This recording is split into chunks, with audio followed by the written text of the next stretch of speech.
Today, I'll be showing you guys how to replace some worn out, blown out suspension with some brand new ones. Stay tuned. What is up, everybody? Welcome to another episode of Tuned in Washington. I have my newly acquired Toyota T100 right there behind me. We have it jacked up right now on the lift. Just picked up a couple shocks from Advanced Auto Parts, so we're gonna go ahead and replace the rear shocks. Pretty straightforward here. It's just two bolts. I'll put in the description what they are or what millimeters they are. But we're gonna replace the rear shocks. They're getting ready to close, so we don't quite have time to do the front. We'll do the fronts in part two. Just giving the truck a really quick walk around. Looks like we got a few leaks here and there, but pretty typical for a vehicle with about 250,000 miles. This one does have the 3.4 liter V6, also known as the 5VZFE, so super reliable. Let's get to it.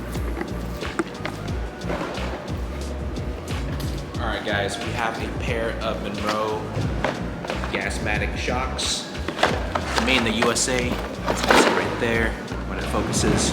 So pretty high quality. Again, they were from Advanced Auto Parts. So we're gonna go ahead and get them out of the box and put them on that T100. Let's see what we get in the box. I'm hoping new hardware. There she is. There's a new shock. It's like yellow, like Bilstein. All right, so it's a 14 millimeter. Got my breaker bolt here, breaker bar. I'm gonna see if we can do this with one hand while filming. Oh, it's coming out pretty easily. Let's break the lower one as well.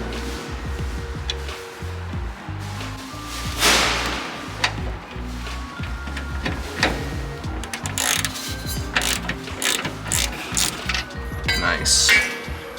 Put the bottom one out. Using the frame as leverage. There we go. All right, we got her out. Bushing is completely shot.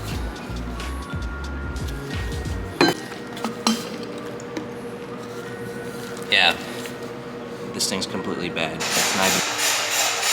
I usually start with the top first. Slightly tap it in.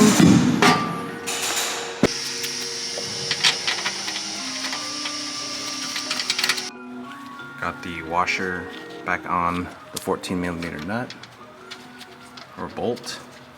Go ahead and just hand thread it.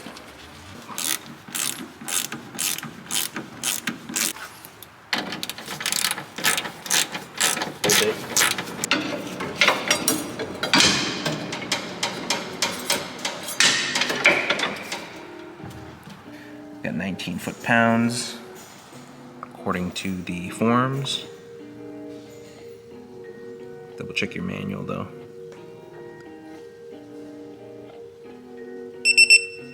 All right, we're at 19.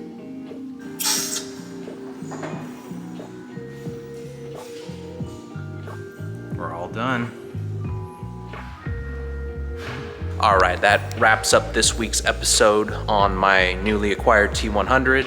Got the rear shocks put in, so now it's not sagging in the rear. We're not bouncy anymore. Thank you so much, guys, for putting up with the lack of videos the past week. I've been a little busy, but we're gonna push forward and continue to make content for you guys in 2025. Go ahead and DM me what you guys wanna see. For the time being, we're gonna work on the T100 while we get more parts for the LS 460. And thank you so much for watching. Catch you guys on the next one.